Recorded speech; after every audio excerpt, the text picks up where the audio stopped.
Exercise 11D on the antiderivative of e to the power of kx. If you're familiar with the derivative of e to the power of kx, this is actually pretty straightforward. It's pretty much the same thing, and then just application of that same understanding.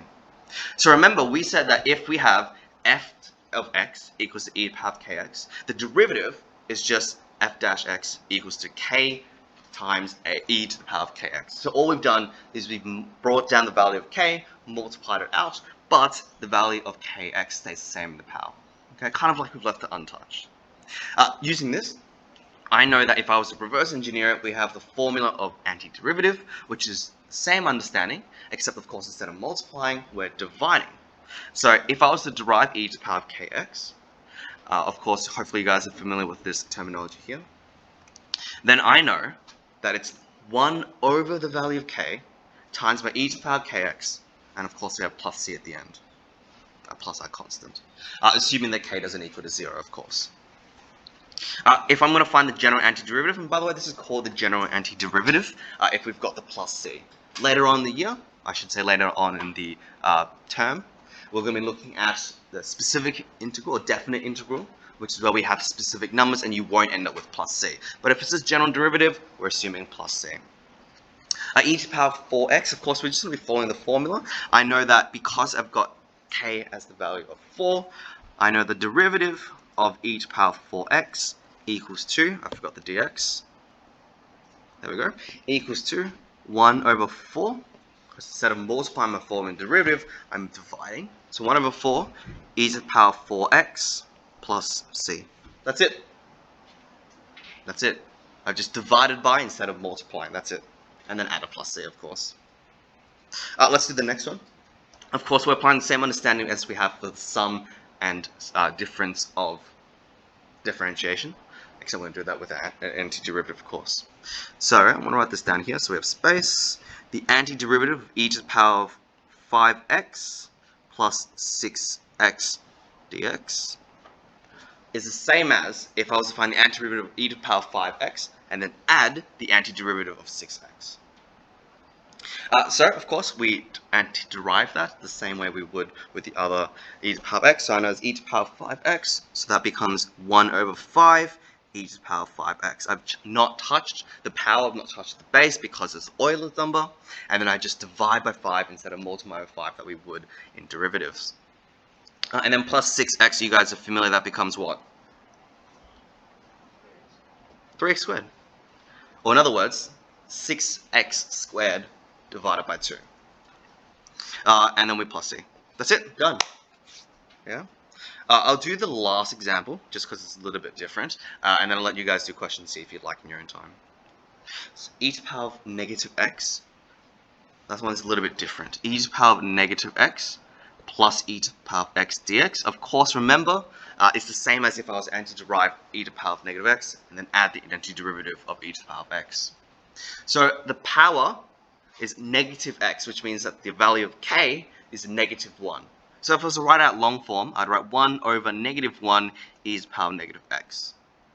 Let's write the next step and write plus. And what does e to the power of x antiderive into?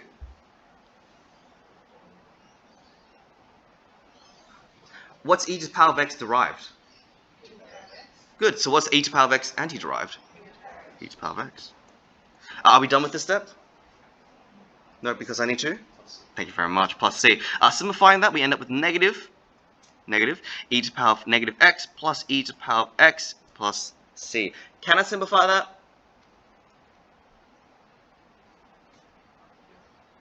No, we can't. If there was a positive x on both ends, we could, but they're negative x and positive x. Sweet. Let's leave it at that for that one. Let's go into the application question, and then you guys can get back to the work. Questions you guys are super familiar with, it's just now we're using Euler's number. So if the gradient of a tangent at the point x, y on a curve is given by 5e to the power of 2x, and the curve passes through point 0 and 7.5, find the equation of the curve. Super straightforward, stuff you guys already know. All we're going to do is we've got the derivative, let's antiderive it, substitute the values of 0 and 7.5 to find the value of c, and thus give us the equation of the curve. So if the derivative or the gradient we know is 5 e to the power of 2x, let's write the proper mathematical notation for antideriving. Doing that, what do we get with the antiderivative? Antiderivative. 5 over 2 is e2x. Good.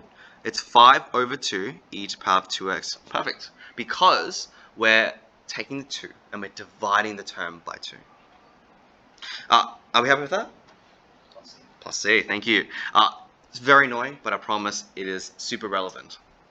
Plus c, and now that we've got that, we need to substitute the points. So I'm going to sub 7.5 into that equation, and we end up with y, which is equal to 7.5, equals to 5 over 2 e to the power of 2 times 0 plus c. So 7.5 equals 2 e to the power of 2. Can we change that? Yeah, maybe. Let's leave it as 5 over 2 e to the power of 0 plus c. Can we do anything with that? 5 to the power of 2. Because e to the power of 2 times, yeah, e to the power of 2 times 0 is just e to the power of 0, isn't it? Which we know that becomes just 1. Because anything to the power of 0 is just 1. Doesn't matter if it's an irrational number. And then, once you do that, we minus 5 over 2 on both sides. Now, for my sake, I'm just going to change to decimal just because I prefer it being a decimal right now. So I'm going to say 2.5. I'll take that later, thank you. 2.5. And I'm going to minus 2.5 both sides. We end up with 5 equals 2 c. Am I okay with this being the final answer? Thank you very much. We need to sub it back in. So the equation of the curve, we've got this one right here. So y equals 2, 5 over 2 e to the power of 2x. And of course, we have plus 5 at the end from the value of c. That's it. It's the same understanding you guys have done before, except with the extra step of anti-deriving values with the Euler number. Any questions? Lovely.